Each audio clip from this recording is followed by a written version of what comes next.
السلام علیکم ورحمۃ اللہ وبرکاتہ۔ بسم اللہ الرحمن الرحیم۔ حضرت موسیٰ علیہ السلام کے عصا کا واقعہ۔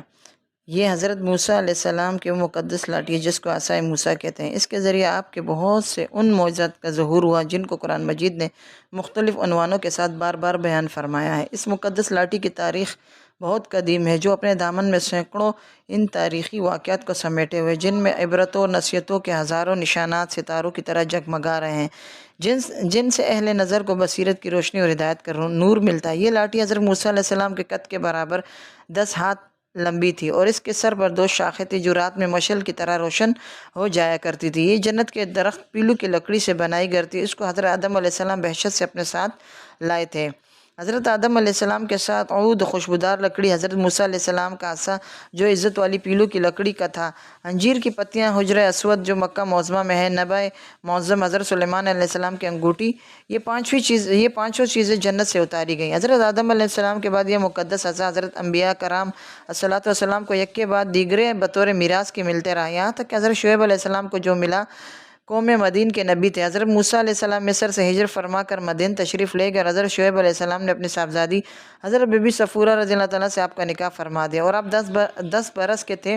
حضرت شعیب علیہ السلام کی خدمت میں رہ کر آپ کی بکریاں چراتے رہے۔ اس وقت حضرت شعیب علیہ السلام نے حکم خداوندی عز و جل کے مطابق آپ کو یہ مقدس عصا عطا فرمایا۔ پھر جب آپ اپنی زوجہ محترمہ کو ساتھ لے کر مدین سے مصر اپنے وطن کے لیے روانہ ہوئے اور وادی مقدس مقام طوٰ میں پہنچے تو اللہ تعالیٰ نے اپنی تجلی سے آپ کو سرفراز فرما کر منصب رسالت کے شرف سے سربلند فرمایا۔ اس وقت حضرت حق کے جل مجدہ نے آپ سے جس طرح کلام فرمایا، قرآن مجید نے اس طرح بیان فرمایا۔ اور یہ تیرے دائیں ہاتھ میں کیا ہے اے موسیٰ؟ عرض کی یہ میرا عصا ہے، میں اس پر تکیہ لگاتا ہوں، اس سے اپنی بکریوں پر پتے جھاڑتا ہوں اور میرے اس میں اور اس کام میں۔ حضرت موسیٰ علیہ السلام اس مقدس لاٹھی سے مذکورہ بالا کام نکالتے رہے، مگر جب آپ فرعون کے دربار میں ہدایت فرمانے کے غرض سے تشریف لے گئے اور اس نے آپ کو جادوگر کہہ کر جھٹلایا تو آپ کے اس عصا کے ذریعے بڑے بڑے معجزات کا ظہور ہو گیا، جن میں سے 3 معجزات کا ذکر قرآن مجید میں بار بار فرمائے جو حسب ذیل ہیں۔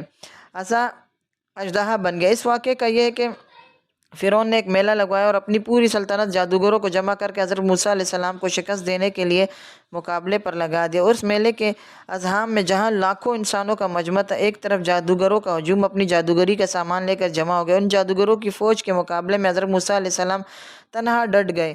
جادوگروں نے فرعون کی عزت کی قسم کھا کر اپنے جادو کی لاٹھیاں اور رسیوں کو پھینکا تو ایک دم وہ لاٹھیاں اور رسیاں سانپ بن کر پورے میدان میں ہر طرف پنکھاریاں مار کر دوڑنے لگے اور پورا مجمع خوف و ہراس میں بدحواس ہو کر ادھر ادھر بھاگنے لگا۔ فرعون اور اس کے تمام جادوگر اس کرتب کو دیکھ کر اپنی فتح کے گھمنڈ اور غرور کے نشے میں بدمست ہو گئے، جوش شادمانی سے تالیاں بجا بجا کر اپنی مسرت کا اظہار کرنے لگے۔ اتنے میں ناگہاں حضرت موسیٰ علیہ السلام نے خدا کے حکم سے اپنے مقدس لاٹھی کو ان سانپوں کے ہجوم میں ڈال دیا تو یہ لاٹھی ایک بہت بڑا اور نہایت ہیبت ناک اژدہا بن کر جادوگروں کی تمام سانپوں کو نگل گیا۔ یہ معجزہ دیکھ کر تمام جادوگروں اپنے شکست اور اعتراف کرتے ہوئے سجدے میں گر پڑے، بآواز بلند یہ اعلان کرنا شروع کر دیا کہ ہم سب ہارون اور حضرت موسیٰ علیہ السلام کے رب پر ایمان لائے۔ چنانچہ قرآن مجید نے اس واقعے کا ذکر کرتے ہوئے ارشاد فرمایا، بولے ترجمہ: اے موسیٰ، یا تو تم ڈالو یا ہم پہلے ڈالیں۔ موسیٰ علیہ السلام نے کہا بلکہ تمہیں ڈالو۔ جبھی ان کی رسیاں اور لاٹھیاں ان کے جادو کے زور سے ان کے خیال میں دوڑتی ہوئیں تو اپنے جی میں موسیٰ نے خوف پایا۔ ہم نے فرمایا ڈر نہیں، بے شک تو غالب ہے اور ڈال دے تو جو تیرے دانے ہاتھ میں ہے ان کے بناوٹوں کو نگل جائے گا، اور جو بنا کر لائے ہیں وہ تو جادوگروں کا فریب ہے اور جادوگر کا بھلا نہیں ہوتا۔ کہیں آئیں تو سب جادوگر سجدے میں گر گئے اور بولے ہم سب اس پر ایمان لائے جو ہارون اور موسیٰ کا رب ہے۔ عصا مارنے سے چشمے جاری ہو گئے۔ بنی اسرائیل کا اصل وطن ملک شام تھا، لیکن حضرت یوسف علیہ السلام کے دور حکومت میں یہ لوگ مصر میں آ کر آباد ہو گئے اور ملک شام پر قوم عمالقہ کا تسلط اور قبضہ ہو گیا، جو بدترین قسم کے کفار تھے۔ جو فرعون دریائے نیل میں غرق ہو گیا۔ حضرت موسیٰ علیہ السلام کو فرعون کے خطرات سے اطمینان ہو گیا تو اللہ تعالیٰ نے حکم دیا کہ قوم عمالقہ سے جہاد کر کے ملک شام کو ان کے قبضہ و تسلط سے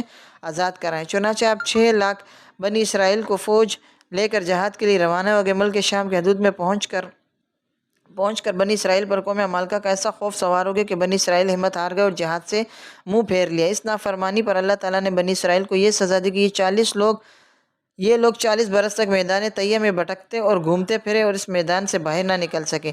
حضرت موسیٰ علیہ السلام بھی ان لوگوں کے ساتھ میدان طیہ میں تشریف فرما تھے۔ جب بنی اسرائیل اس بے آب و گیا میدان میں بھوک و پیاس کی شدت سے بے قرار ہو گئے تو اللہ تعالیٰ نے حضرت موسیٰ علیہ السلام کی دعا سے ان لوگوں کے کھانے کے من و سلوہ آسمان سے اتارا۔ من شہد کی طرح ایک قسم کا حلوہ تھا اور سلوہ بنی ہوئی بٹیرے تھیں۔ کھانے کے بعد جب یہ لوگ پیاس سے بےتاب ہونے لگے اور پانی مانگنے لگے تو حضرت موسیٰ علیہ السلام نے پتھر پر اپنا عصا مار دی تو اس پتھر میں 12 چشمے پھوٹ کر بہنے لگے اور بنی اسرائیل کے 12 خاندان اپنے ایک ایک چشمے سے پانی لے کر خود بھی پینے لگے اور اپنے جانوروں کو بھی پلانے لگے اور پورے 40 برس تک یہ سلسلہ جاری رہا۔ یہ حضرت موسیٰ علیہ السلام کا معجزہ تھا جو عصا اور پتھر کے ذریعے ظہور میں آیا۔ قرآن مجید نے اس واقعہ اور معجزہ کا بیان کرتے ہوئے ارشاد فرمایا، اور جب موسیٰ نے اپنی قوم کے لیے پانی مانگا تو ہم نے فرمایا اس پتھر پر اپنا عصا مارو، فوراً اس میں سے 12 چشمے بہہ نکلے اور ہر گروہ نے اپنا گھاٹ پہچان لیا۔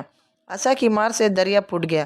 حضرت موسیٰ علیہ السلام ایک مدت دراز تک فرعون کو ہدایت فرماتے رہے، آیات معجزات دکھاتے رہے، مگر اس نے حق کو قبول نہیں کیا، بلکہ زیادہ اس کی شرارت اور سرکشی بڑھتی رہی، اور بنی اسرائیل نے چونکہ اس کی خدائی کی تسلیم نہیں کی اس لیے اس نے ان مومنین کو بہت زیادہ ظلم و ستم کا نشان بنایا۔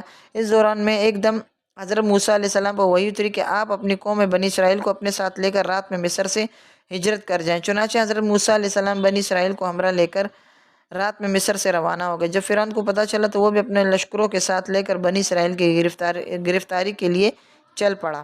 جب دونوں لشکر ایک دوسرے کے قریب ہو گئے تو بنی اسرائیل فرعون کے خوف سے چیخ پڑے کہ اب تو ہم فرعون کے ہاتھوں گرفتار ہو جائیں گے۔ بنی اسرائیل کی پوزیشن بہت نازک ہو گئی کیونکہ ان کے پیچھے فرعون کا خون خوار لشکر تھا اور آگے موجیں مارتا ہوا دریا تھا۔